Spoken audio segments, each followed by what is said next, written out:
Assalamualaikum warahmatullahi wabarakatuh.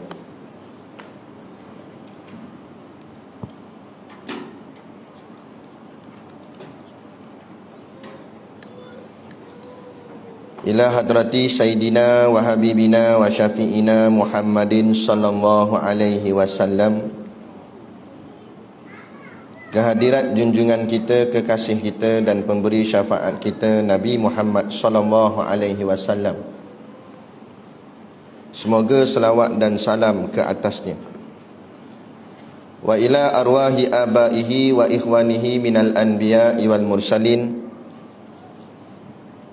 Dan kepada roh ayah-ayah dan saudara-saudaranya dari para nabi dan rasul, salawatullahi wassalamuhu alaihi wa alaihim ajma'in. Selawat dan salam Allah ke atasnya dan mereka semua. Wa ala ali kulli wassahabati wal qarabati wa tabi'in. Dan ke atas keluarga semua, para sahabat, kerabat dan pengikut, wa tabi'it tabi'in bi ihsanin ila yaumiddin. Dan pengikut kepada pengikut-pengikutnya dalam kebaikan hingga hari kiamat. Wa ila arwahi walidina wa muallimina wa dhawil huquqi alaina ajma'in. Wa bil khusus ila hadrati Syekh Abdul Samad Al-Falimbani, syai'un lillahi lahumul fatihah.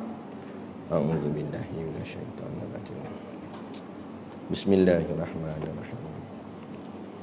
Alhamdulillahi rabbil alamin. Arrahmanir rahim. Maliki yaumiddin. Iyyaka na'budu wa iyyaka nasta'in. Ihdinas siratal mustaqim. Siratal ladzina an'amta 'alaihim ghairil maghdubi 'alaihim waladdallin. Bismillahirrahmanirrahim. Alhamdulillahil muftatahi bihi fi kulli kitab. Wassalatu wassalamu ala sayyidina Muhammadin khatamin nabiyyin al-madhkuri fil kitab wa ala alihi wa ashabihi al-hadina lis-shawab wa ala tabi'ina lahum bi ihsanin ila yaumil mab. Subhanaka la ilma lana illa ma 'allamtana innaka antal alimul hakim. Rabbi shrah li sadri wa yassir li amri wa hlul 'uqdatam min lisani yafqahu qawli. Wala haula wala quwwata illa billahil aliyyil azim. Amma ba'd. Qala Allah subhanahu wa ta'ala fil Qur'anil Karim. A'udzu billahi minasy syaithanir rajim. Bismillahirrahmanirrahim. Alif lam mim. Dzalikal kitabu la raiba fih. Hudan lil muttaqin. Alif lam mim. Dzalikal kitabu la raiba fih. Kitab Al-Quran ini tidak ada sebarang syak padanya tentang datangnya dari Allah dan tentang sempurnanya. Hudan lil muttaqin. Dan ia pula menjadi petunjuk bagi orang-orang yang hendak bertakwa. Alladzina yu'minuna bil ghaibi wa yuqimunas shalah. Iaitu orang-orang yang beriman. Alladzina yu'minuna bil ghaib. Iaitu orang-orang yang beriman kepada perkara-perkara yang ghaib. Wa yuqimuna shalah. Dan mendirikan, mengerjakan solat.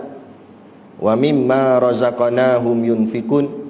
Serta membelanjakan, mendermakan sebahagian dari rezeki yang kami berikan kepada mereka. Walladzina yu'minuna bima unzila ilaika.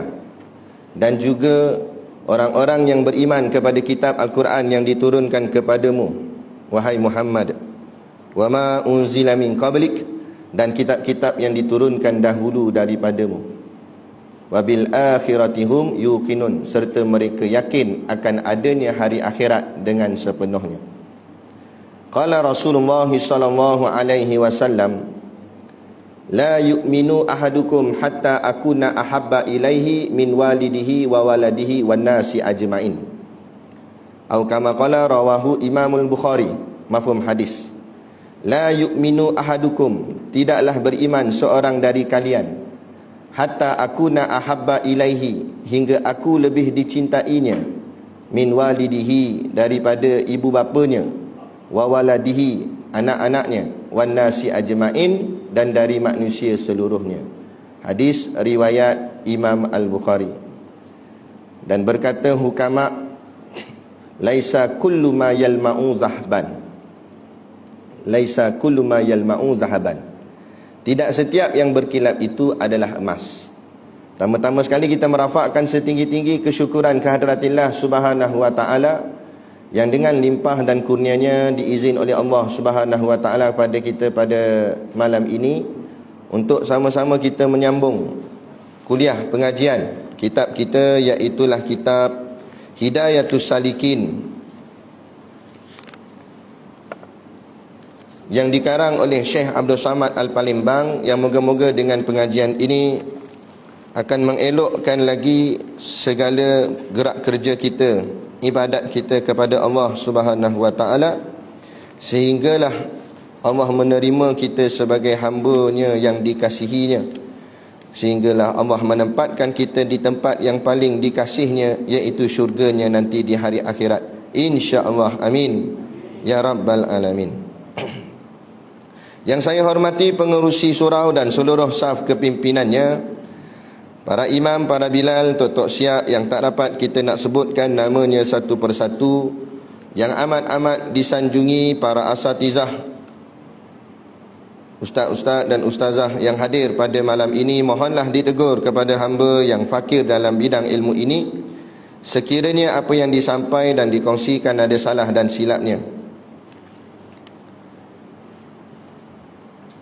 Dan kepada yang dihormati lagi disayangi kepada ayah-ayah, ibu-ibu, pemuda-pemudi muslimin dan muslimat yang dirahmati Allah sekalian. Kita sambung kitab kita Hidayatus Salikin, kitab Jawi lama, pada muka surat 19.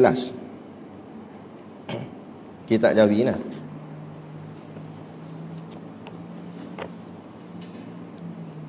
Kita sambung dekat ni, doa selepas sembahyang sunat subuh. Tak habis lagi kan doa tu. Betul tak? Apa saya cakap betul je. Entah betul tak kata. Jadi betul.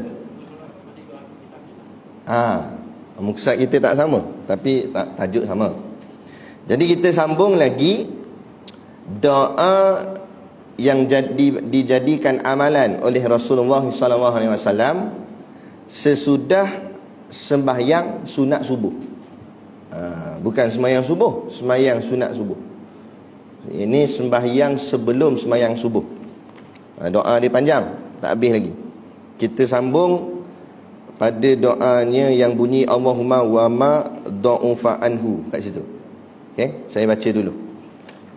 Qala al-muallifu rahimahullahu ta'ala wa nafa'ana wa iyyakum bi ulumihi fid dharaini amin ya rabbal alamin. Kata pengarang kitab, Allahumma wa ma da'ufa anhu ra'yi wa qasura anhu amali wa lam tablughu niyyati au umniyati min khairin wa adtahu ahadan min ibadika au khairin anta mu'tihi ahadan min khalqika fa inni aghrabu ilaika fihi wa as'aluka iyyahu ya rabbal alamin. Baik. Ni kita ambil ini dulu. Kita ambil sikit-sikit. Jadi Allahumma artinya ya Allah. Kita menyeru Allah, manggil Allah. Wa ma da'ufa, apa yang melemahkan, anhu ra'yi, pikiranku, Ya Allah, apa yang melemahkan fikiranku? Macam tu dia minta. Wa qasura anhu amali, apa yang mengurangkan amalanku? Ini merendah diri. Dia nak kata, ya Allah, aku ni alamak lemahnya dah pemikiran aku. Pemikiran lemah, maknanya tak pandai, bodoh, mengaku diri. Wa qasura anhu amali, amal aku pula qasura. Qasura tu maksudnya kurang. Amalan aku kurang. Kalau banyak pun, tantah yang banyak tu banyaknya tak diterima, ataupun inilah banyaknya cedera pada amalan tu, kan? Fikiran kurang. Memang fikiran kita kurang, kan?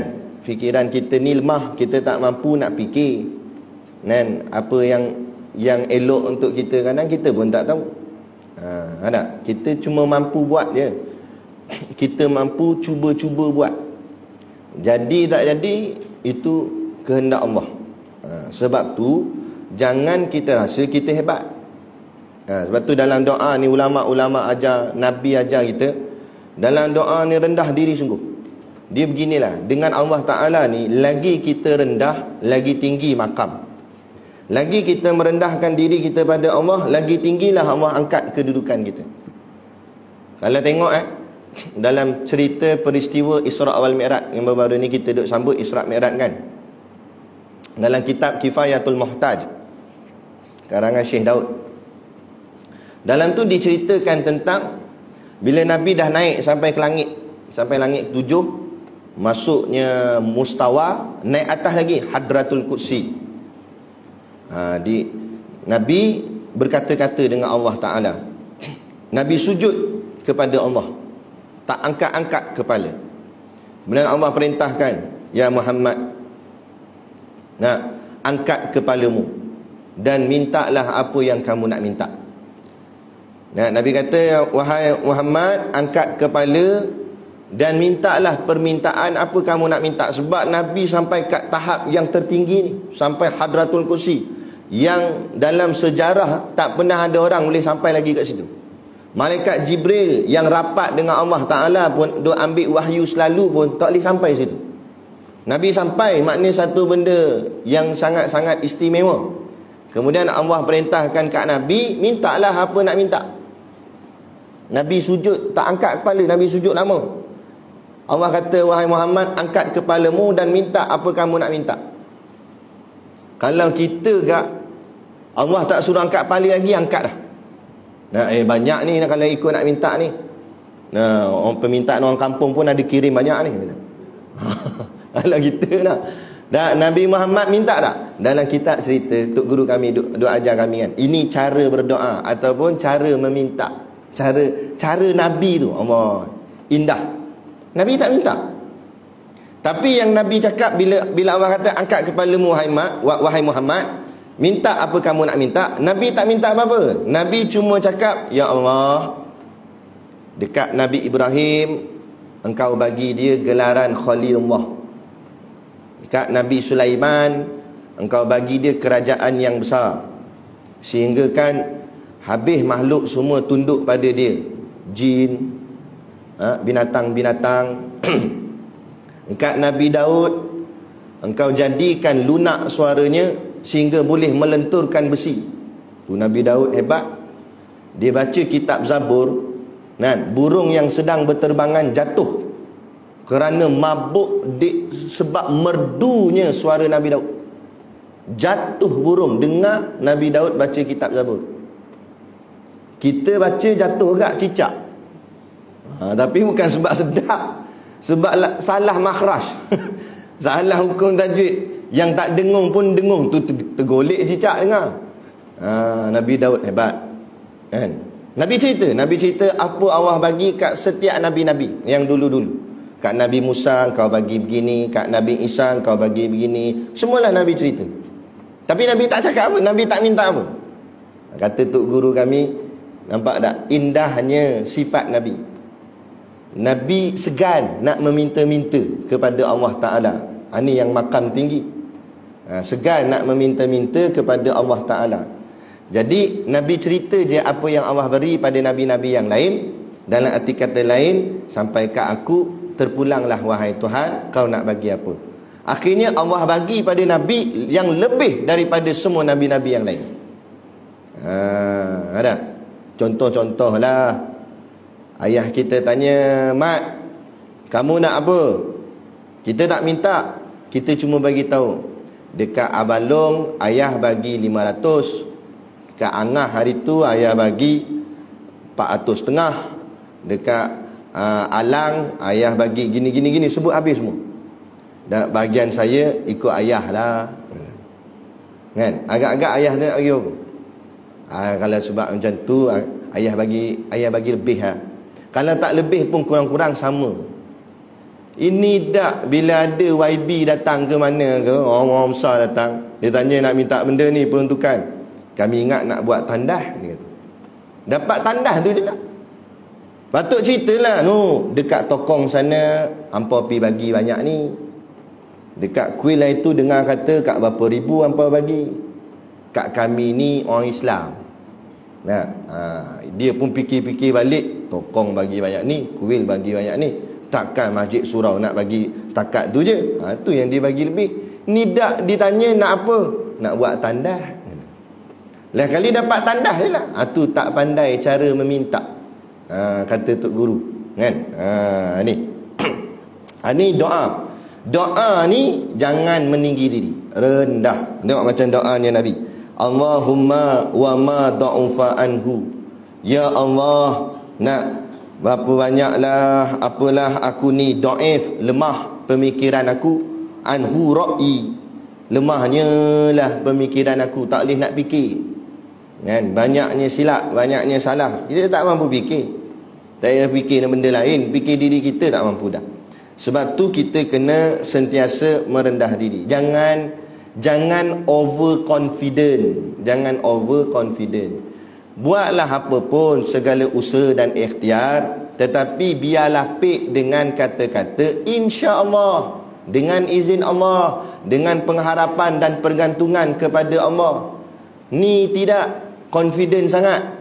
Kalau kita sudah lengkap 2 dos, kita dah sampai herd immunity, dah capai herd immunity, maka corona ni tak boleh lah buat apa-apa kat kita dah, sebab majoriti kita sudah divaksin. Lah kali COVID pun makin tinggi kes, lah kali paksa pula kita ambil yang ketiga. Lepas tu nak bincang pula yang keempat. Ni apa cerita? Ni yang jadi masalah. Nak bergantung sangat pada konon-konon kepandaian kamu, kebijakan kamu. Ini sekarang ni Allah bukan uji kita pasal COVID, tapi Allah uji kita dengan siapa kita bergantung harap sebenarnya. Itu yang Allah sedang uji kita. Tak apa, kita usaha pilah, ikhtiar pilah, nak vaksin ke, nak cocok ke, nak apa ke, ikhtiar pilah, tapi tempat bergantung harap biar pada Allah.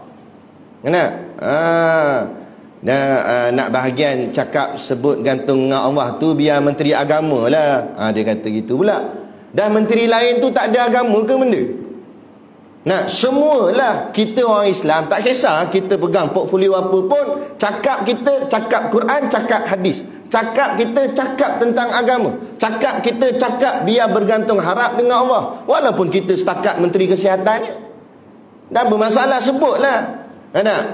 Jadi tuan-tuan, kita cuba dan ikhtiar dengan mengambil vaksin ni, moga-moga Allah bantu kita untuk mengurangkan gejala ni lebih berleluasa gini-gini. Sebutlah nama Allah, baru nampak ciri-ciri seorang Islam.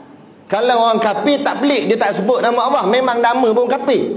Apa nak pelik kafir? Kita orang Islam, tak ada Allah dalam perkataan kita, dalam hati kita. Tak ada tempat nak bergantung harap dengan Allah. Allah uji ni, Allah saja uji je.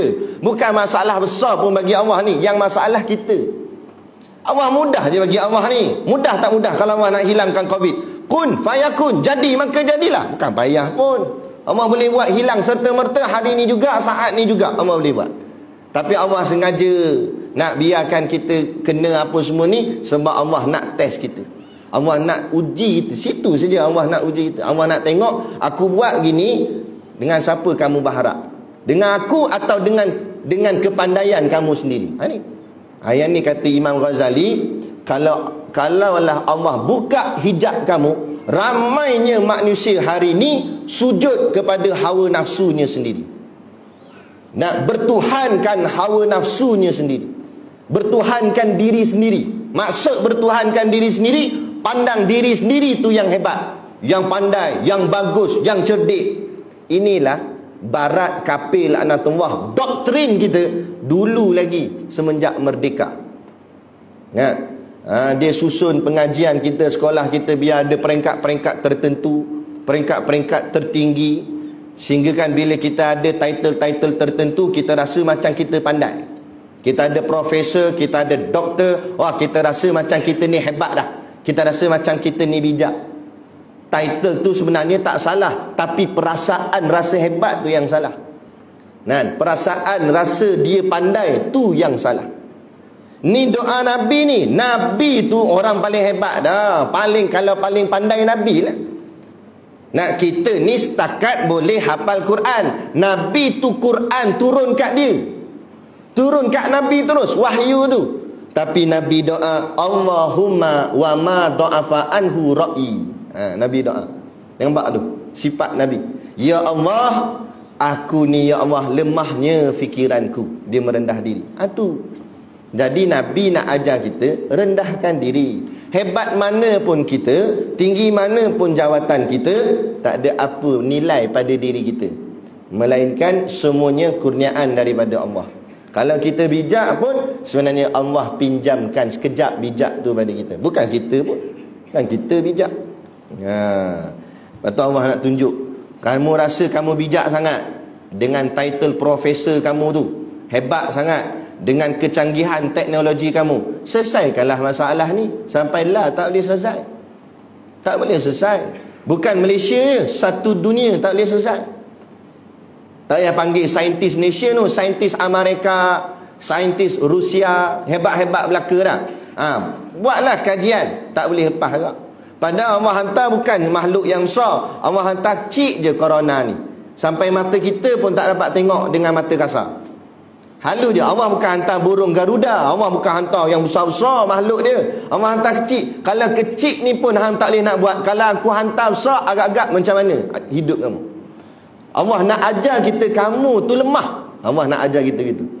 Peganglah kita ni lemah, kita ni tak erti. Bila pegang kita lemah, kita tak erti, baru kita berhajat kepada yang maha hebat. Siapa dia? Allah. Itu yang kata hukama, man arafa nafsahu faqad arafa rabbahu. Siapa yang kenal diri dia, baru dia kenal Tuhan dia.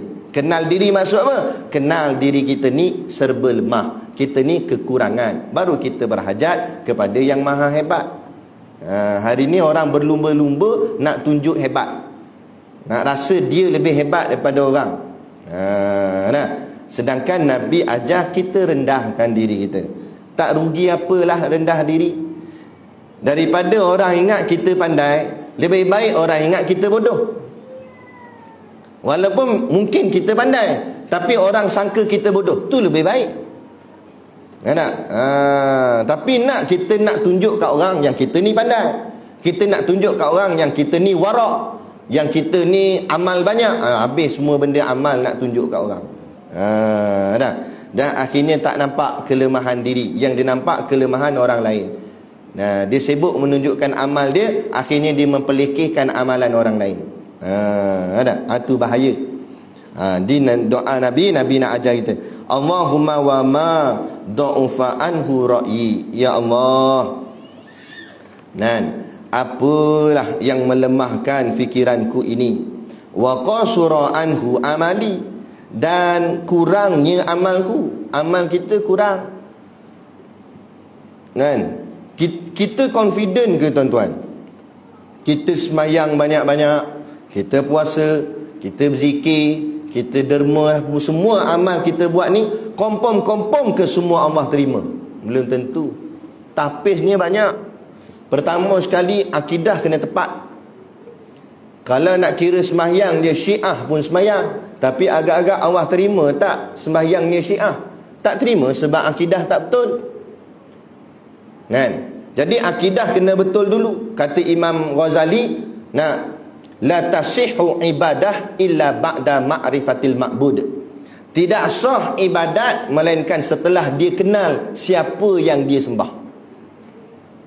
Kenal dengan tahu tak sama. Macam selalu saya duk sebut, tahu ni tahu je. Orang kafir pun tahu. Kita tanya Acong, itu Tuhan orang Islam, itu Tuhan orang Islam apa nama? Tanya dia Acong. Acong boleh jawab? Boleh jawab. Acong kata Allah lah.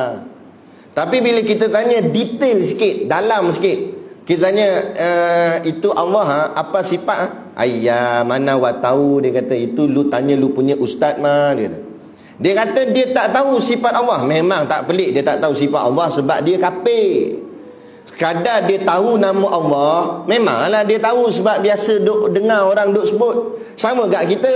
Kalau sekadar kita tahu nama Allah tu Allah, tapi tak tahu sifat-sifat dia, mana yang dikatakan kita mengenal Allah tu? Mengenal ni dengan mengenal sifat-sifatnya. Tiba-tiba kita tak kenal sifat Allah, tak tahu wujud kidam bakok, tak tahu sifat-sifat Allah. Maka macam mana kita nak mengatakan bahawa akidah kita tu tepat, akidah kita tu betul? Kan? Kita takut akidah kita tersilap. Bila akidah kita tersilap, sembahyang kita macam mana? Allah terima ke tak terima solat kita, ibadat kita, puasa kita, zakat kita dan sebagainya. Itu penting. Soal akidah tak boleh buat main-main. Katalah akidah dah betul, akidah kita kemah, tauhid kita kemah. Jangan ingat kita selamat dah ibadat kita, fiqahnya pula. Ibadat tu pula kena betul ikut cara dia. Mana boleh ikut sukati kita nak semayang cara macam mana? Tak boleh. Dia ada kaedah dia, ada mazhab dia. Kena ikut pula cara macam mana rukun semayangnya kena betul, syarat sah semayangnya kena betul, kiblatnya kena betul. Walaupun semayang tapi kiblat tak betul, tak pakai. Semua kena belajar, kena bagi faham betul. Itu namanya fiqh. Batu fiqh ni maksudnya kefahaman. Kena faham betul ibadat kita nak buat tu, baru ibadat itu diterima. Tapi belum tentu juga. Akidah dah betul, ibadatnya pun dah betul, perkara yang dibuat tu betul, rukunnya betul, syaratnya betul, semua betul. Ingatkan Allah terima dah? Belum pula. Tasawufnya pula, hati pula. Kalau sekalipun akidahnya betul, sembahyangnya betul, tapi dalam hati ada riak, ada ujub, ada takabur, mardud, Allah tolak. Allah. Makna nak ceritanya bukan mudah-mudah. Dengan hanya solat 2 rakaat saja, belum tentu lagi semua tu Allah terima. Akidah kena betul, ibadatnya fiqh hukum kena betul, hati kena bersih, baru ibadat tu Allah terima. Lagi mana 3 ni tak lengkap, 3 ni tak betul, tak terpakai ibadat tu, walau banyak mana pun sekali. Tu. Lepas tu kata wa qasura anhu amali, kurangnya amal aku. Arti kita kena pandang gitulah. Walaupun kita ni mungkin semayang tak tinggal, ditambah dengan semayang sunat, kita tambah dengan zikir-zikir lagi amalan. Walaupun kita nampak gaya amalan tu macam banyak, tapi kita khawatir yang banyak tu Allah tak terima. Sebab tu kita kena pandang amalan aku qasura, amalan aku ni kurang, banyak lagi kekurangannya. Sama ada kurang dari sudut isinya, kurang dari sudut kualitinya, macam-macam lah. Kena pandang gitu, barulah merendahkan diri kita pada Allah Ta'ala. Ini kita kadang-kadang kita rasa hebat, kita semayang banyak, puasa banyak, kan? Amal-amal ibadat tu kita rasa macam kita banyak buat. Mulalah kita akan pelekeh orang tak buat. Ya, hang tak puasa bulan Syaban ni kan sunat puasa, hang tak puasa nah. Dia pelekeh kawan dia, kawan tu tak puasa. Lantak pilah barang-barang sunat, hang nak puasa pilah, orang tak puasa jangan kita kata. Akhirnya dia kata dah apa faedah pahala dia, walaupun dia puasa tak dapat apa-apa, kan? Melainkan hanya ju' wal atash, kata Nabi, hanya dapat lapar dan dahaga, tapi pahala tak ada. Sebab tu jangan kita rasa kita lebih daripada orang lain. Walaupun orang lain nampak dari segi zahirnya nampak macam tak buat ibadat, tapi kita tak tahu. Sebab tu itu hikmah Allah rahsiakan pahala dan dosa. Kita ni duduk dalam surau Wanong malam ni, Siapa kita tahu siapa dalam ni pahala dia paling banyak sekali? Saya pun tak tahu. Saya pun belum tentu. Walaupun kita ngajar-ngajar ustaz ke, tapi mungkin ngajar je, buat tidak. Kan? Kita tak tahu siapa pahala paling banyak dan siapa pula dosa paling banyak. Kita tak tahu. Kalau Allah tunjukkanlah, agak-agak macam mana? Agak-agak kalau Allah ada hijab atas kepala ni, ada ranking dia. Neraka Jahanam ranking ke berapa dia ni?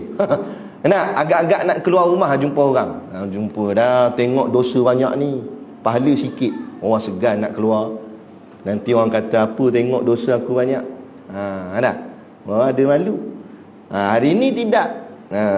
Dia belagak macam dia bagus sangat, padahal dia tak tahu entah dosa dia banyak ke tidak, pahala dia macam mana ke tidak. Itu hijab Allah rahsiakan, supaya kita jangan rasa kita berada di zon selesa. Macam saya selalu sebut, kita tak pernah sampai di zon selesa, zon orang cakap apa, aman, tenang, tak ada, melainkan setelah kedua-dua belah kaki kita sudah masuk ke dalam syurganya Allah. Dah masuk, nanti kalau dah masuk dalam syurga, tak apa dah, kita nak menjerit pun tak apa, nak melompat pun tak apa, nak berjoget pun tak apa. Sebab bila kita masuk dalam syurga, orang yang masuk dalam syurga sesekali tak akan keluar dah. Tak apalah, dah masuk tu sonok dah, tak apa, dah masalah dah. Tapi selagi mana kita belum masuk dalam syurga Allah, selagi itu kita belum selamat, kita belum selesa lagi. Ada banyak ujian dan rintangan. Dulu ya mungkin kita lara, dulu kita tak lekat masjid surau, kuliah-kuliah agama tak pergi. Ustaz mana kita kenal, duk lepak kedai kopi ya, sembang-sembang rancak apa semua. Sekarang ni kita dah berubah, koi lama koi berubah. Dah mula dah dekat-dekat masjid dan surau, kita datang kuliah-kuliah agama. Walau lambat pun tak apa, tapi datang juga. Mula dah perasaan tu dah mula berubah menjadi lebih baik daripada dulu. Tapi walaupun sikap kita tu bagus dah, kita buat perubahan, jangan kita rasa kita dah kita dah okey. Ada lagi ujian. Mungkin kita sudah tidak terdedah dengan maksiat zahir, tapi ingat, maksiat batin masih lagi ada. Dulu ya mungkin terdedah dengan tikam nombor ekor, main judi, minum arak, berzina. Tak ada dah, tobat dah, tinggal habis cuci tangan. Kita nak berubah dah. Tatu-tatu ke dulu habis, dia buang apa semua, dia masuk duduklah ngaji agama apa semua, duduk masjid surau, jadi baik dah. Walaupun jadi baik itu betul, mungkin maksiat zahir tak kena dah kat kita. Kita ahli surau, ahli masjid ni, takkan setan nak hasut kita tikam nombor ekor. Tikam apa nombor ekor, kopi atas kepala. Takkan dia nak hasut kita minum arak apa, nak pegang tasbih kat tangan. Mungkin yang tu kita tak kena dah, mungkin insya-Allah. Tapi jangan kita rasa kita selamat, sebab ada di sana pula yang dinamakannya maksiat batin. Dalam kita duk taat-taat ni, dalam kita duk semayang-semayang ni, setan cocok dalam hati kita sifat ujub. Kita rasa macam kita bagus, kita pelik dengan diri kita. Kenapa aku nampak macam bagus ya? Itu namanya ujub. Dia pelik, ajabah, pelik atas dirinya sendiri. Datang sifat ujub, datang pula sifat riak. Mula dah buat bukan lagi kerana Allah, tapi kerana hajat sesuatu, kerana makhluk, kerana itu, kerana ini, kerana allowance, kerana panggilan, kerana macam-macam. Bukan lagi ikhlas kerana Allah, tapi kerana sesuatu yang diharapkan selain daripada Allah. Riak dah. Bila dah riak, dibiarkan lagi, akhirnya masuk takabur, rasa sombong. Rasa macam diri kita ni lebih baik daripada orang lain. Ni batu bahaya. Sebab tu tak selesai. Kita semayang banyak pun kena jaga lagi. Tak boleh nak relax, kena jaga. Macam mana pun kena jaga. Duduklah tang mana pun kena jaga. Ada orang Tok Imam tak datang, kebetulan sakit perut ke macam mana, habislah orang diri dalam saf.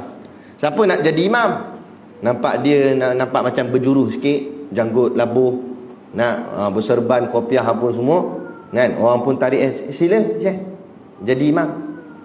Dia pun kata, minta maaf, saya takut nanti riak kalau jadi imam. Dia kata takut riak. Ulama jawab, siapa yang meninggalkan amal kerana dikhawatiri riak, ketahuilah dia telah pun riak. Waktu tu dia sedang riak lah tu. Sebab apa? Sebab dia menolak menjadi imam kerana sesuatu, bukan kerana Allah. Maka riak. Sebab tu kita buat je lah, buat. Jadi imam pun boleh kena riak, jadi makmum pun boleh kena riak. Jangan ingat jadi imam je kena riak, jadi makmum tak kena. Kena makmum saf pertama. Tengok macam aku ni istiqamah kot, saf pertama belakang imam selalu. Tak pernah lagi aku depan imam. Kalau depan imam mampu lah. Tapi dia rasa dia bagus. Ingatkan yang saf pertama je boleh kena riak. Saf belakang sekali pun boleh kena riak kak. Dia datang lambat masbuk, dia pun datang semayang belakang sekali semayang. Allahu Akbar, bab dia setan cocok. Masbuk hang pun datang kat masjid, member hang masjid pun tak pernah nampak matang hidung. Nampak? Dia rasa dia lebih bagus daripada kawan dia yang tak datang. Jadi tak ada tempat yang kita ni memang takkan kenanya. Kena juga. Penyakit tu ada di mana-mana. Lepas tu kita kena selalu merendahkan diri kita. Jangan nampak kita ni lebih pada orang. Tu je ubat dia. Tu vaksin dia. Tak payah cocok-cocok apa, tak payah. Cuma kita tanam dalam pemikiran kita, aku ni lemah, aku ni kurang amal. Pegang situ sudahlah. Barulah di mana pun, naik tinggi mana pun jawatan, jawatan yang tinggi dia tak tinggi. Pangkat dia besar tapi dia tak besar. Barulah okey. Barulah boleh bergaul dengan pekerja bawah, baru boleh bergaul dengan rakyat, boleh bergaul dengan orang biasa, dia boleh. Ini dah mentang-mentang dah naik, tak boleh dah. Kalau nak jumpa saya, buat appointment dulu ya. Dulu nak jumpa tak payah appointment pun. Lah ni nak appointment pula. Dulu kita tak payah jumpa dia, dia datang jumpa kita. Tu. Apa jadi macam tu? Kemudian lagi Nabi kata dalam doa ni, walam tablughu niyati. Nabi kata, apa niat serta cita-citaku yang tiada walam tablughu niyati, dan apa niat serta cita-citaku yang tiada kesampaian kepadanya. Dan apalah niat hati aku ataupun cita-cita aku, adakah sampai kepada Allah. Kita hajat kepada ni, doa-doa kita nak layak tak layak sampai kepada Allah. Kita ni ialah nak minta, tapi kita ni banyaknya kurang. Cuba kita renung Sebab itulah dalam kitab hikam, benda ni tasawuf tinggi jugalah, kita kena faham dia betul-betul. Ada dua jenis makam. Satu makam mesti minta, satu makam takut nak minta. Dia lain. Minta dalam bab minta ni, minta doa pada Allah. Makam mesti minta ni, makam kita orang bawah ni, orang awam, orang kecil, makam tak tinggi, lemah, amalan kita lemah apa semua, kita kena berhajat pada Allah. Sebab kita takut kalau kita tak berhajat pada Allah, jadi hati ni berhajat kepada selain Allah. Maka apa-apa kena minta pada Allah, minta pada Allah. Tapi bila makam mereka ahli sufi, wali-walinya Allah, mereka yang makam tinggi-tinggi, mereka malu nak minta pada Allah. Mereka lebih kepada beramal, tapi bahagian minta tu mereka segan. Bapa tak segannya, dia kata, Allah bagi aku banyak dah, nak minta apa lagi? Iman Islam ni pun Allah bagi, aku tak minta Allah bagi, lepas tu nak minta apa lagi? Dia segan. Saya bagi satu contoh bagi satu contoh.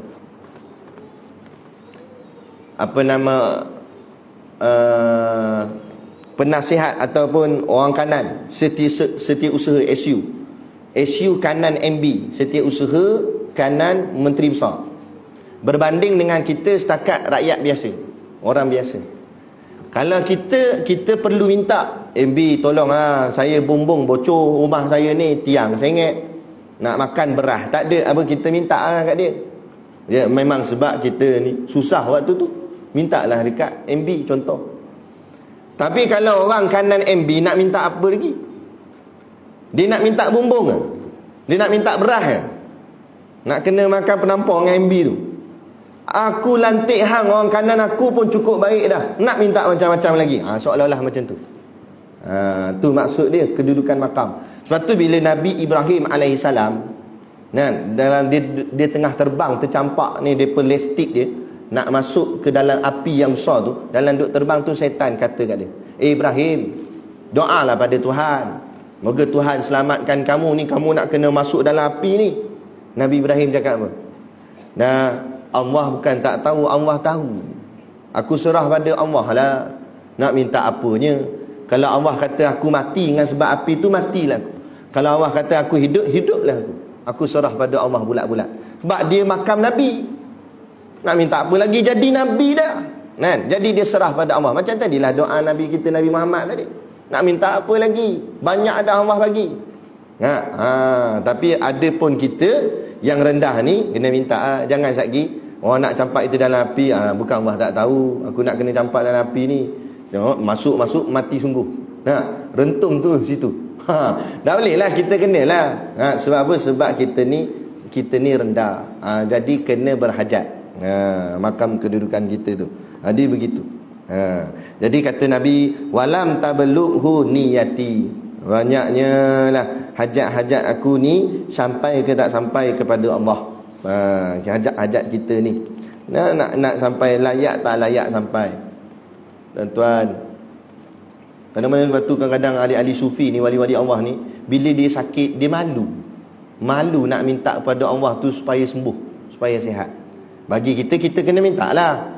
Tapi nak cerita makam mereka ni, itu kata pelik. Wali-wali Allah ni pelik, kan? Tok tak minta ke? Dekat Allah Ta'ala doa lah. Dan doa dia berkat lah. Doa dia wali Allah. Minta lah Allah sembuhkan. Allah, dia kata, Allah bagi aku sihat 10 tahun. Nak 60 tahun aku sihat. Baru 1 tahun Allah bagi aku sakit. Malulah nak minta. Sebab 60 tahun Allah bagi sihat, dia kata. Setahun ni je baru Allah bagi sakit. Takkan nak bising dah, takkan nak kata-kata dah, takkan nak ni dah. Tak apalah. InsyaAllah kot ada kot hikmah di sebaliknya ni. Dia pandang situ. Lain macam pemikiran mereka. Sebab tu kita ni dengan tok-tok guru, dengan alim ulama, nampak gaya macam sama, hakikat tak sama. Kita dengan ulama ni macam langit dengan bumi, jauh dia. Macam kita ni, tok ayah arwah gini kan, permata ulama di Greek ni.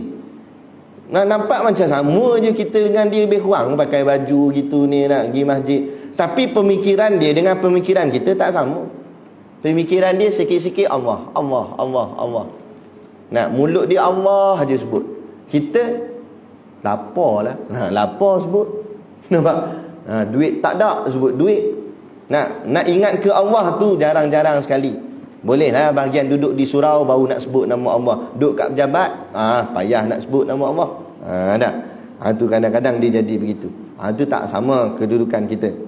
Min khairin au umtiyati min khairin. Nabi kata lagi apa dia? Iaitu kebaikan yang engkau janjikan, yakni khairin wa adtahu ahadan min ibadika. Iaitu kebaikan yang engkau janjikan kepada seseorang hamba-Mu. Ya Allah, apa yang engkau telah janjikan kepada hamba-Mu. Au khairin anta mu'tihi ahadan min khalqika. Lagi Nabi doa, Nabi kata apa?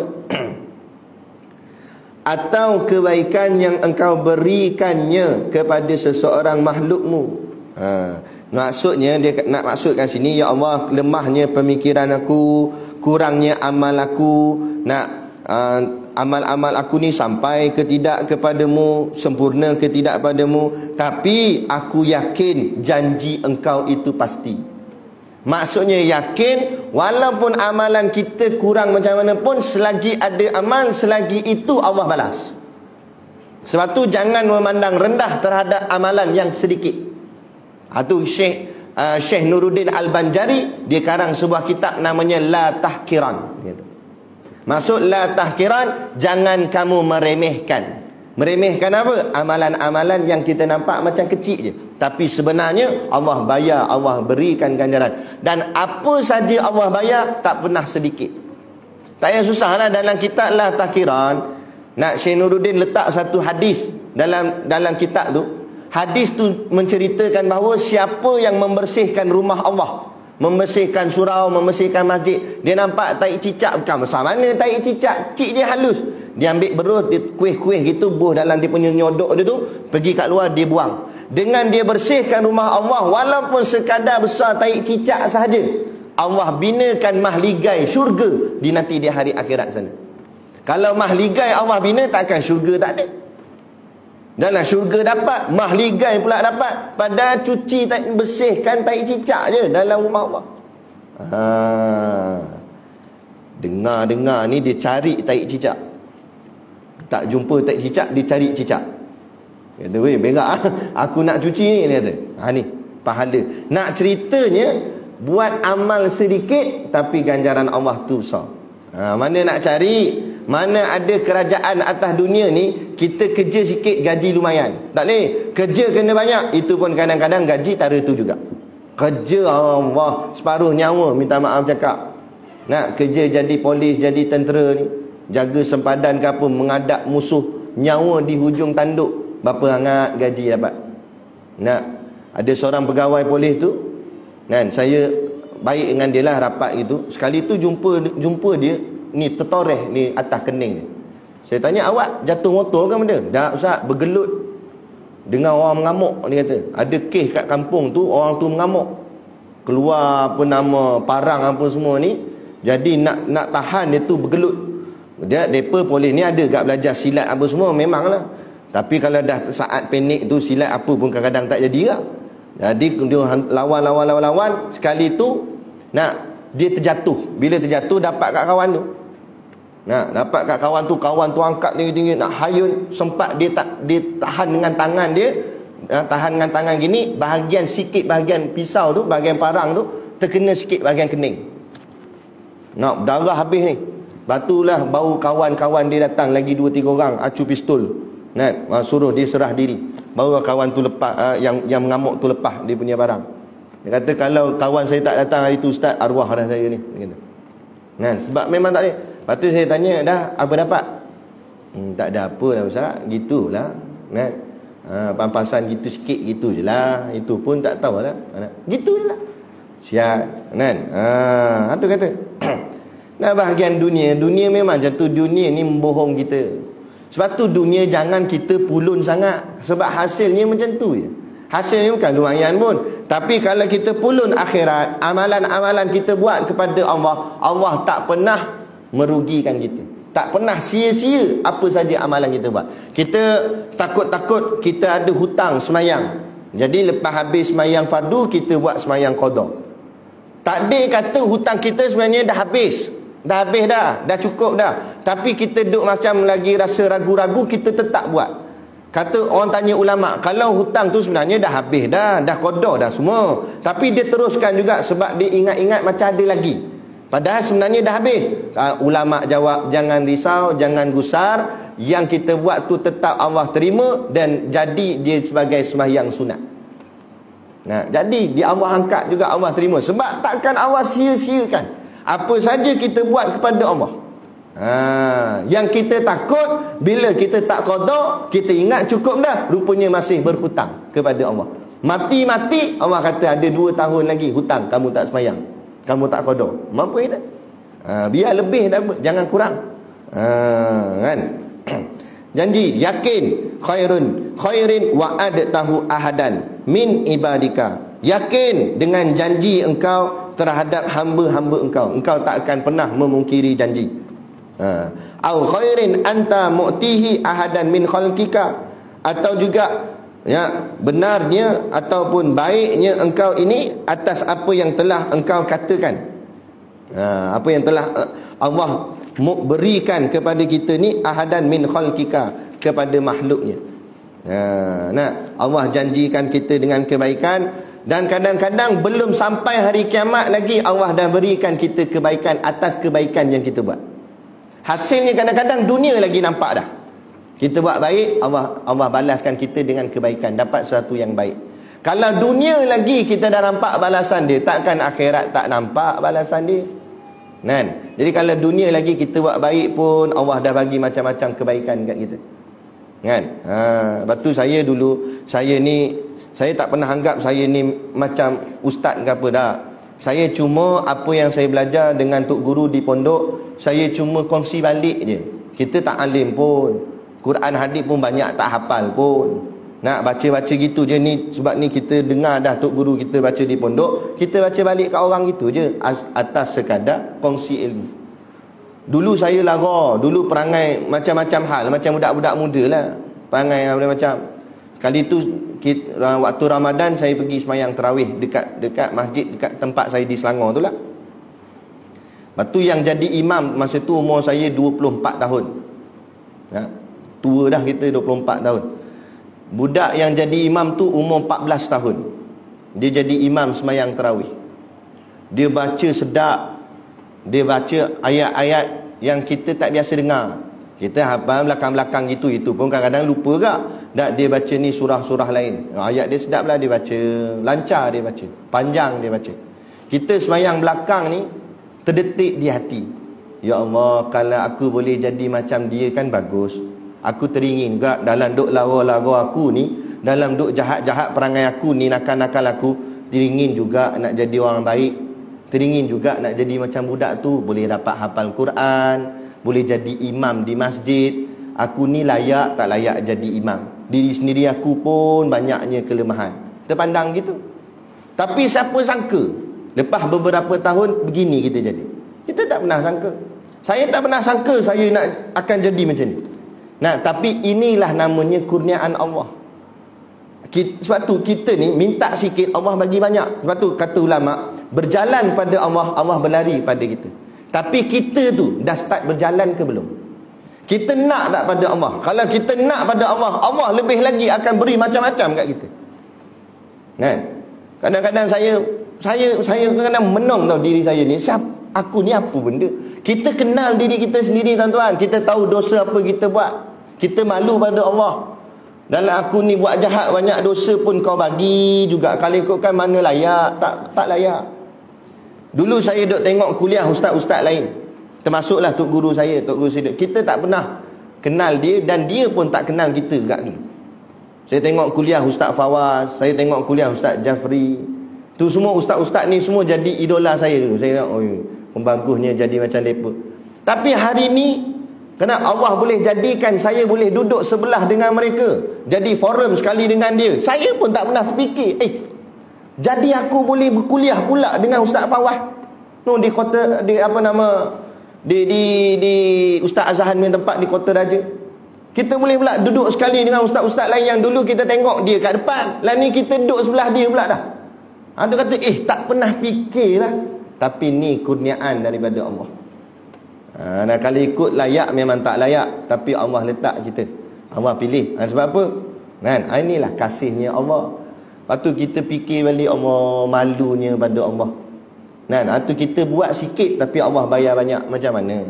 Sebab tu kita kena sungguh-sungguh, tuan-tuan. Dalam bab akhirat ni jangan buat sambil lewa. Buat sungguh-sungguh. InsyaAllah tuan-tuan akan nampak berapa banyak Allah nak bagi nikmat pada kita. Buat sikit je, kelebihan Allah bagi begitu banyak, macam-macam. Tak mustahil tuan-tuan yang duduk depan saya, silat-silat hari bulan, satu hari nanti kita berforum bersama. Tuan-tuan pula duduk sebelah saya. Silat saya pula menadah kitab dengan tuan-tuan, ambil ilmu daripada tuan. Tak pernah benda ni percaturan Allah. Allah boleh angkat seseorang, Allah boleh turunkan seseorang. Semua Allah boleh buat. Tak ada yang mustahil bagi Allah Ta'ala. Sebab itulah kata Syekh Zaini, bila kita kata boleh ke saya buat, Ustaz? Kata begitu pun kamu sudah bersangka buruk dengan Tuhanmu, kata Syekh Zaini. Ada seorang sahabat saya ni, dia nak buka sekolah. Nak buka sekolah pondok apa semua gini. Tapi dia takut-takut. Dia kata, dia cerita dekat Syekh Zaini. Dia kata, Syekh, saya takut saya tak boleh buat dah. Sebab ni tanggungjawab dia besar ni. Orang dah infak apa semua ni, nak buat ni, tak boleh buat main-main apa semua ni. Saya takut saya tak boleh nak buat. Kata Syekh Zaini, perasaan kamu takut tu pun seolah-olah kamu sudah ragu dengan pilihan Allah. Allah dah pilih kamu. Dalam ramai-ramai orang, Allah pilih kamu untuk dirikan sekolah ni, dirikan pondok ni. Mana Allah dah berikan kekuatan pada kamu, tiba-tiba kamu ragu-ragu, seolah-olah kamu ragu-ragu dengan pilihan Allah, dengan ketentuan Allah. Kamu sangka baik dengan Allah, kamu buat saja kerjanya dengan ikhlas, dengan sungguh-sungguh, yang selebihnya serah pada Allah. Allah akan aturkan. Jangan kamu takut, dia kata. Itu Syekh Zaidi. Ni ulama-ulama kita ni. Sebab tu kita kena ada murabbi. Bila kita ni tersasar, kita keliru, dan kita macam-macam lah pemikiran kita, rujuk balik murabbi kita, rujuk balik guru pembimbing kita. Sebab tu kita dalam hidup mesti ada yang membimbing kita. Ada. Fa inni aghrabu ilaika fihi wa as'aluka iyyahu ya rabbal alamin. Fa inni, katanya dalam doa ni, dan katanya Nabi, maka sesungguhnya aku aghrabu ilaika, nyatakan keinginanku ke hadrat engkau. Maka ya Allah, aku nyatakanlah permintaan dan keinginanku kepada engkau. Fihi wa as'aluka iyyahu, kepadanya, dan juga aku meminta hanya kepadanya. Nya siapa? Nya Allah. Tempat kita minta hanya kepada Allah, iaitu Rabbal Alamin, Tuhan sekalian alam. Ini cara berdoa. Kalau kita boleh ambil doa ni sebiji lagi bagus, sebab ni doanya Nabi. Tapi kalau kita rasa payah nak ngapalnya, kita doa cara kita pun tak apa. Tapi kita ambil kaedah macam mana Nabi berdoa, ambil poin dia, dengan merendahkan diri, melemahkan diri kita, tundukkan diri kita di hadapannya Allah Ta'ala. Kemudian kita sebutkan hanya Allah sajalah tempat kita rujuk. Sebenarnya suratul Fatihah pun sudah mengajar kita cara meminta. Kita tengok daripada ayat 1 sampailah ayat yang kelima, semua puji sahaja. Bismillahirrahmanirrahim, puji Allah dengan nama Allah yang Maha Pemurah lagi Maha Penyayang. Kita sebut Allah ni Maha Pemurah, Allah Maha Penyayang. Ya Allah, Engkau pemurah, Engkau penyayang. Alhamdulillahirabbil alamin, segala puji tertentu bagi Allah, Tuhan sekalian alam. Kita sebut, kita puji Allah lagi. Ayat 3 Ar-Rahmanir-Rahim, puji Allah lagi, Engkaulah Maha Pemurah, Engkaulah Maha Penyayang. Maliki Yaumiddin, Engkau Raja hari agama. Engkaulah yang berkuasa nanti hari akhirat, aku tak ada kuasa. Letakkan semua lambung-lambung memujinya Allah. Iyyaka na'budu, hanya Engkau kita letakkan perjanjian kita. Aku tak buat lain ya Allah, hanya Engkaulah aku sembah, dan hanya Engkaulah kami minta pertolongan. Ayat ke-6 baru minta. Nampak? 1 sampai 5 muji saja. Yang ke-6 baru minta ihdinas siratal mustaqim. Dah puji Allah, barulah sekali minta, ya Allah, tunjukilah kami jalan yang lurus. Itu cara meminta. Cara meminta kepada Allah. Kalau istilah kita dengan makhluk ni, orang panggil bodek. Sebelum dia nak pinjam motor kawan tu, dia puji habislah. Umat hang ni nampak handsome pagi ni. Tengok aku rasa dalam Wanong ni hang paling muda sih, padahal kawan tu 68 lah. Tapi puji lambung lah. Motor hang motor baru padahal kawan tu pakai 5 tahun dah motor tu.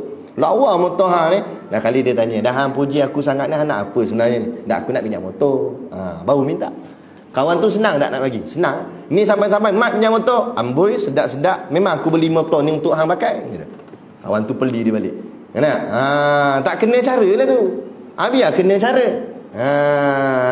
Tapi bagai manusia tak payahlah over sangat. Itu namanya bodek. Tapi dengan Allah Ta'ala, kita bodek Allah, tak ada masalah. Itu sifat yang baik. Bodek manusia ni sifat tak baik, tapi bodek Allah sifat yang baik. Pujilah Allah lambung-lambung, lepas tu baru minta ihdinas siratal mustaqim, tunjukilah kami jalan yang lurus. Macam tu cara meminta. Macam mana ni?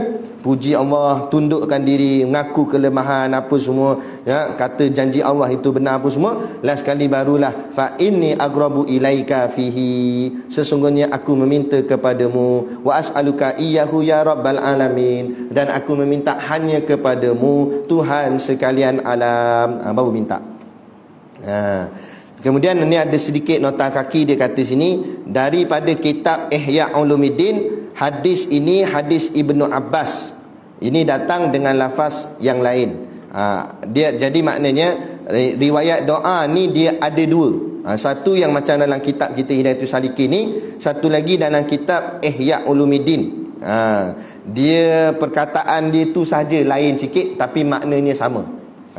Biasalah kalau kita mengaji ilmu hadis, ada hadis yang dikatakan lafaz ni berbeza tapi maknanya sama. Tu panjang ceritanya nak cerita bab hadis. Tapi nak ceritanya tak ada masalah. Jadi kita amal doa ni insya-Allah. Amal doa. Kalau tak boleh cakap yang Arab ni, tak boleh nak ngapal yang Arab ni, cakap Melayu pun tak apa. Tapi macam saya sebut tadi, kita ikut poin macam mana Nabi berdoa, ikut kaedah dia tu, kita tiru cara Nabi berdoa tu. Macam mana cara Nabi berdoa? Dengan mengaku kelemahan diri, rendah-rendahkan diri, memuji Allah banyak-banyak, lepas tu baru minta apa kita nak minta. Barulah tempat tu layak. Macam kita tengok cerita-cerita lama, cerita Piramli tak? Kalau dia panglima apa nama tu, dia nak masuk istana, dia cakap dengan sultan tu macam mana? Ampun tuanku, beribu-ribu ampun. Tiba-tiba masuk nak ampun, apa benda salah? Tapi nak menunjukkan maknanya dia sanjung sungguh tuanku sultan tu. Ampun tuanku, nak beribu ampun. Sembah patik harap diampun lah, macam-macam lah. Melambung-lambung lah tu. Sebab dia nak jumpa orang besar. Itu orang je besar. Ni Allah yang maha besar. Lebih lagi lah kita kena pujinya Allah sungguh-sungguh tu. Ada. Jadi insya-Allah. Jadi kita berhenti takat ni dululah. Tengok makin sengit aja kepala tu. Udahlah. Lagi sengit lagi bahaya lagi. Jadi nanti kita sambung pula insya-Allah, kalau Allah izin, esok subuh pula. Esok kuliah subuh, doa kita tak habis lagi. Nak berapa kali dah kita kuliah subuh ni, doa tak habis lagi doa subuh ni. Tak apalah, pelan-pelan. Jadi kita nak sambung nanti, Allahumma ja'alna hadina muhtadin. Jadi kita hurai pelan-pelan ni. Sebab kalau setakat nak amal baca doa ni, tuan-tuan ambil buku ni bawa balik baca sendiri pun boleh. Tapi kita nak doa tu, apa makna tersirat dalam doa tu, supaya kita baca, kita amal, kita faham makna sebenarnya. Supaya bila kita berdoa tu betul-betul jatuh diri kita ni sebagai hamba kepadanya, rendah betul-betul letak diri. Barulah doa kita tu Allah terima, Allah angkat. Barulah Allah panggil kita sebagai hambanya. Kul ya ibadi, katakanlah wahai hambaku. Barulah Allah panggil kita hamba dia, jadi hamba Allah. InsyaAllah. Jadi cukup sekadar tu pada malam ni yang dapat kita kongsikan. Kemudian saya nak ambil sedikit masa, sikit saja, boleh sikit aja. Tuan-tuan, ayah ibu yang dirahmati Allah sekalian, doa-doakanlah. Saya insya-Allah kalau tak ada apa-apa aral melintang, hujung tahun ni bulan 12 insya-Allah nak pergi mengerjakan umrah dengan sebuah syarikat, nama dia Persada Oasis. Persada Oasis. Cumanya bila saya pergi dengan mereka ni, dengan syarikat ni, bila dia tengok ni, dia kata, ustaz ni ada kat crowd dia, ada pengikut. Jadi kalau ustaz nak bawa jemaah, kalau ada mana-mana jemaah-jemaah tempat ustaz mengajar, dia nak ikut serta, boleh lah. Dia kata ustaz boleh promote sekali, dia kata, kalau ustaz nak bawa jemaah. Jadi bila dia cakap itu, saya war-warkan aja, ikut kalau ada yang berminat, silakan. Jadi saya war-warkan package umrah yang saya pergi ni. Kalau ada siapa berminat nak pergi bersama saya, moga-moga mereka grupkan kita sekali, boleh kita berjalan sekali di sana tu mengerjakan umrah. Dan package umrah ni yang saya orang cakap apa, jadi berkenan kerana package dia saya nampak lain daripada lain lah. Package travel lain pun hebat-hebat belaka. Cuma yang ini nak saya nampak, alhamdulillah lah, dia nampak okey lah. Antaranya package dia menginap di 3 tempat yang jarang-jarang orang buat. Tapi ada juga travel lain buat, tapi jarang-jarang lah. Kita menginap di 3 tempat.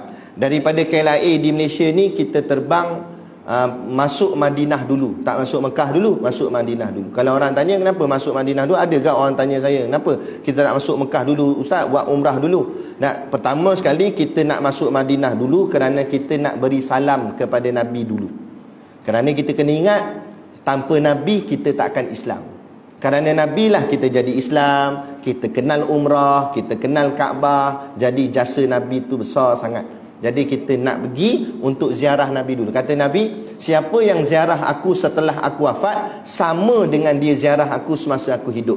Kita nak ziarah Nabi masa hidup tak dana, tak ada dah kita ni. Tapi kita ziarah Nabi semasa Nabi wafat sama dengan ziarah Nabi semasa Nabi hidup. Walaupun kita tak melihat wajahnya Nabi, tapi Nabi melihat wajahnya kita, datang bertemu dia di Madinah sana. Jadi 4 malam duduk di Madinah. Lepas habis 4 malam tu tak terus masuk Mekah. Yang ni pun kelebihan juga travel ni. Dia bawa kita pergi dekat tempat peperangan Badar. Kita ni biasa dengar je Ramadan Badar Kubra. Tapi kadang-kadang kita ada orang kita dia keliru. Dia ingat Badar dengan Uhud tu sama. Tak sama. Uhud lain, Badar lain. Uhud peperangan juga, nama perang Uhud. Badar ni perang Badar. Dan dalam tingkatan peperangan yang Nabi terlibat, peperangan Badar lah tingkatan paling tinggi sekali. Kerana orang yang terlibat dalam perang Uhud tidak ada apa-apa gelaran, biasa saja.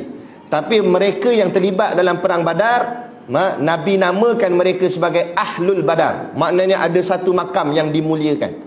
Dalam satu riwayat cerita, sedang Nabi duduk-duduk dengan sahabat-sahabat semua, Nabi ceramah, tempat duduk penuh lah kan? Rapat-rapat pula tu duduk. Tiba-tiba geng Ahli Badar ni, ada sahabat-sahabat yang daripada Ahli Badar ni datang lambat. Bila datang lambat, tak ada tempat duduk nak duduk, sebab tempat dah penuh. Bila Nabi tengok yang datang tu Ahli Badar, Nabi suruh sahabat yang duduk depan Nabi, kawan tu duduk depan Nabi, dekat dengan Nabi. Nabi kata, entah bangun. Nabi kata, bagi mereka duduk di tempat entah. Nak menunjukkan mulianya Ahlul Badar, sehingga Nabi suruh sahabat lain bangun dan bagi mereka tempat duduk. Ada dalam Quran ada cerita pasal benda ni. Itu hebatnya Ahlul Badar. Apa tak hebatnya? Mereka waktu tu bilangan sedikit, tapi sanggup demi agama pertaruhkan nyawa lawan tentera 1000 lebih. Mereka waktu tu 313 je, tapi boleh lawan 1000 lebih. Jadi travel ni dia bawa tempat tu. Kita nak tengok makam para syuhada Ahlul Badar, mereka yang hebat-hebat ni. Kemudian tengok kawasan peperangan tu. Dan di situ ada satu mukjizat yang Allah kekalkan. Di situ ada satu tempat, orang panggil dia Bukit Pasir. Bukit Pasir ni lain daripada lain. Biasanya pasir di tanah Arab ni, pasir-pasir ni halus-halus. Pasir halus ni bila tiup angin terbang macam tu je. Tapi hebatnya Bukit Pasir ni, sekuat mana pun angin tiup, Bukit Pasir ni tak berganjak. Dia tetap duduk di situ. Bila kita cek, kita tanya tok-tok guru kita, kenapa tempat tu nampak macam pelik, macam istimewa ni? Rupa-rupanya kata tok guru, di situlah tempatnya Allah turunkan para malaikat Allah untuk bantu tentera Islam dalam peperangan Badar. Allah turunkan malaikat di bukit itulah. Maka Allah kekalkan bentuk bukit tu sebagai tanda ingatan kita pada hari ini, umatnya Nabi Muhammad, bahawa in tansurullah yansurkum. Siapa tolong agama Allah, Allah pasti tolong dia. Allah nak tunjukkan janjinya Allah. Tu macam dalam peperangan Badar. Jangan kita takut walaupun kita sedikit. Jadi kita nak ambil ibrah, nak benda-benda yang boleh orang cakap apa, memberi ingatan. Kita ni buat kerja umrah bukan sekadar nak bawa balik air zam-zam je. Biarlah kita pergi ni sebab nak bayar mahal, ribu-ribu ringgit. Bukan kita boleh pergi selalu. Sekali kita pergi, biar betul-betul dapat hasil. Bukan sakat umrahnya dapat, terkesan di hati dengan menjiwai pengorbanan-pengorbanan Nabi dan sahabat di sana. Semua tu banyak tu tinggalan-tinggalan sejarah. Arab Saudi tak jaga. Mereka biar je macam tu. Lepas pergi kat tempat peperangan Badar ni, kita tak masuk Mekah lagi. Kita menginap satu malam di Taif. Taif ni di tempat Nabi sampaikan dakwah. Nabi nak pergi berdakwah di Taif, tapi mereka balas balik dengan baling batu kat Nabi, baling najis kat Nabi. Nabi berlari selamatkan diri sehingga Nabi jatuh kat satu tempat. Dan tempat tu hari ni dipanggil Masjid Kok, nama dia. Kok tu maksud siku, kerana di situlah tempat Nabi jatuh bertongkatkan siku. Di Taif ada tempat. Tapi Arab Saudi, sekali lagi saya cakap, Arab Saudi tak jaga. Masjid tu terbiar dengan retak, dengan pecah. Dia tak repair apa. Dia takut nanti dia kata kita ambil berkat, buat bid'ah. Pada situ kita memang nak ambil berkat. Tempat berkat Nabi terjatuh situ. Tempat mulia tu. Tapi ni tak ada. Jadi kita nak pergi duduk di Taif tu, kita nak tengok, ambil apa-apa saja tempat-tempat sejarah yang kita boleh ambil terkesan, supaya kita balik tu Kita jadi sayang pada agama, sayang pada Islam, sebab kita nampak betapa susahnya pengorbanan Nabi dan sahabat dalam nak membawa Islam kepada kita hari ini. Nah, lepas dah siap 1 malam di Taif, barulah kita masuk ke Mekah, berbaki lagi 5 malam. Dan ini pun sebenarnya kenapa kita itinerary dia disusun begitu, kata syarikat travel, supaya kita buat kerja umrah tu dalam tenang. Sebab sebelum ni saya pernah ada pengalaman pergi umrah, kita masuk Mekah dulu, turun dekat airport Jeddah. Jadi miqat nak berihram, niat ihram tu dalam kapal terbang. Masa tu kelang kabut masing-masing, baru nak keluar kain ihram, nak balut situ gini-gini, baru nak niat kelang kabut apa semua. Jadi kita takut menggelabah. Kalau orang dah biasa pergi mungkin dia relax, tapi kalau orang first time pergi, dia tengok kawan tu dah pakai ihram, yang dia ihram tak kerti nak ikat lagi, mula dah kelang kabut. Jadi masalah. Jadi kalau kita masuk Madinah dulu, lepas tu kita pergi Taif. Jadi kat Taif tu kita akan bermikat di Qarnul Manazil. Jadi ada masa. Jadi tak adalah kita nak kelang kabut. Jadi boleh kita masuk ke Mekah nanti dalam keadaan tenang. Katanya mereka berdasarkan jadual tu, daripada Qarnul Manazil kita akan masuk ke Mekah menjelang maghrib. Jadi kita dan lah nak buat kerja umrah tu, umrah yang pertama tu, rasa-rasa kalau lambat-lambat sekalipun mungkin pukul 12 habis, settle. Tak adalah, ni kadang-kadang pengalaman saya naik kapal terbang tu sampai saja di airport dah pukul 9, nak masuk kat Masjidil Haram, nak buat kerja umrah dah dekat pukul 12 malam. Baru nak buat kerja siap pukul 3 pagi baru habis. Baru nak balik ke hotel, baru nak tidur. Kadang-kadang dia jadi letih. Bila jadi letih, umrah kita tu tak, orang cakap apa, tak puas. Umrah kita tu jadi macam tak bersungguh-sungguh. Tapi kalau kita diberikan masa yang teratur ini, insya-Allah kita boleh susun dia bagi elok, dan kita boleh melaksanakan ibadat ini dengan sempurna, insya-Allah. Sebab nak pergi ni bukan boleh selalu. Duit kita bukan banyak. Jadi biar kita pergi sekali tapi betul-betul puas hati. Betul-betul kita dapat buat ibadah yang sempurna. Jadi jumlahnya semua sekali 12 hari 10 malam. Perjalanan kita tadi tu semua habis tu. Dan semua yang saya sebut tadi dah termasuk di dalam package, dalam harga package. Tidak ada harga tambahan. Melainkan kalau ada nak buat aktiviti-aktiviti lain, itu cerita lain. Tapi apa yang saya sebut tadi itu dah masuk dalam dia punya aktiviti dia, dalam package dia. Package dia pun saya tengok taklah mahal sangat. Boleh lah untuk kita yang tak orang cakap apa, tak kaya sangat ni, tak duit tak banyak sangat. Iaitu package dia hanya 6,520 sahaja. Bukan saya nak condemn travel lain, tapi kebanyakan travel lain 7 ke 8,000. Tapi tak apalah, itu masing-masing punya. Cumanya yang travel ni dia offer kat kita hanya RM6,520 sahaja, untuk bilik berempat. Kemudian pula ada berita baik lagi, dia bagi kita installment. Kalau kita tak mampu nak bayar sekaligus, kita boleh bayar secara ansuran selama 4 bulan. Dalam 4 bulan tu, setiap 1 bulan kita bayar 1,630. Sampai 4 bulan lengkap bayaran kita. Maka pihak syarikat pun start booking hotel, booking tiket apa semua. Tunggu tarikh khusus umrah dia bagi kat kita, dan tarikh perjalanan. Dan perjalanan kita ambil bulan 12. Kenapa ambil bulan 12? Kerana pertama kita nak bagi masa kita relax, kita dan lah nak urus persiapan dan sebagainya. Itu yang pertama. Yang kedua, kerana insya-Allah SOP semakin dilonggarkan. Macam sekarang ni pun kita tengok Arab Saudi dah makin longgar sikit demi sikit SOP. Yang terbaru SOP di Masjidil Haram, Masjid Nabawi, semayang rapat, tak ada jarak dah. Kemudian boleh datang ziarah masjid untuk solat fardu 5 waktu, tak payah ambil permit dah. Dulu kena ada permit, sekarang tak ada permit dah. Yang nak ambil permit ni cuma untuk buat kerja umrah je. Tu tawakalna dia, macam My Sejahtera kita lah. Tapi sana dia tak panggil lah My Sejahtera, dia panggil tawakalna dengan imatra apa benda dah, saya pun tak ingat. Jadi ini. Jadi kalau sekarang pun dah longgar banyak ni, insya-Allah kalau hujung tahun nanti bulan 12 lagi banyak longgar dah kot. Bila lagi banyak longgar, mudahlah kita nak urusan kita dalam mengerjakan ibadah umrah ni, insya-Allah. Jadi kalau ada siapa-siapa yang berminat, tak payah susah nak isi-isi borang apa, tak ada. Siapa berminat ni tak semestinya confirm, tapi kalau dia ingin tahu pun dia boleh berikan nama dan nombor telefon, itu saja.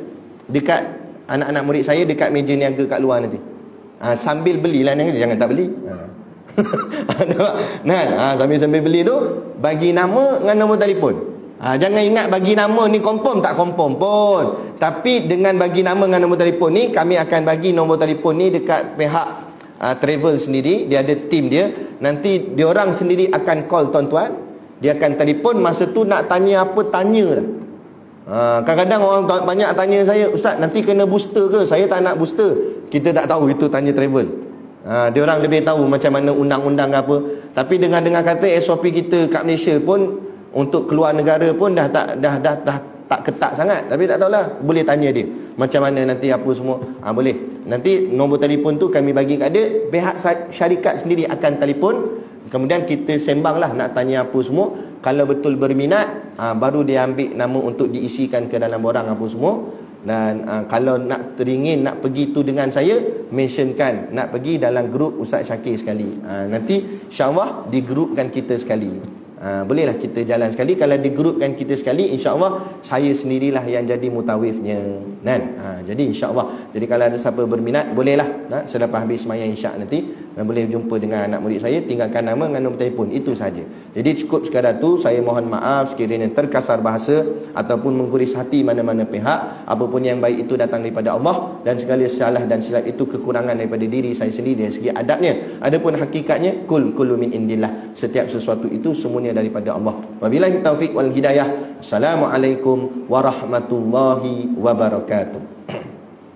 A'udzu billahi minasyaitonir rajim. Bismillahirrahmanirrahim. Alhamdulillahirabbil alamin. Wassalatu wassalamu ala asyrafil anbiya'i wal mursalin sayyidina Muhammad wa ala alihi washabihi ajmain. Allahumma taqabbal minna salatana wa du'aana innaka antas samiul alim wa tub alaina innaka antat tawwabur rahim. Allahumma ja'al dinana dinan nabi Muhammadin sallallahu alaihi wasallam wa islamana islamal muslimin wa imanana imanal mu'minin wa salatana salatal khashiin wa a'malana a'malas solihin wa niyatana niyatal mukhlisin wa dhunubana ya Allah dhunubal mustaghfirin wa hayatana hayatal ulama wa mautana bi mautis syuhada wa adkhilnal jannata ma'al anbiya'i alaihimus salatu wassalam. Rabbana atina fid dunya hasanah wa fil akhirati hasanah wa qina azabannar wa qina azabannar wa qina azabannar. Wa sallallahu ala khairi khalqihi sayyidina Muhammad wa ala alihi washabihi wasallam. Subhana rabbika rabbil izzati amma yasifun wa salamun alal mursalin walhamdulillahi rabbil alamin. Amin ya rabbal alamin. Taqabbalallahu minna wa minkum. Takbir.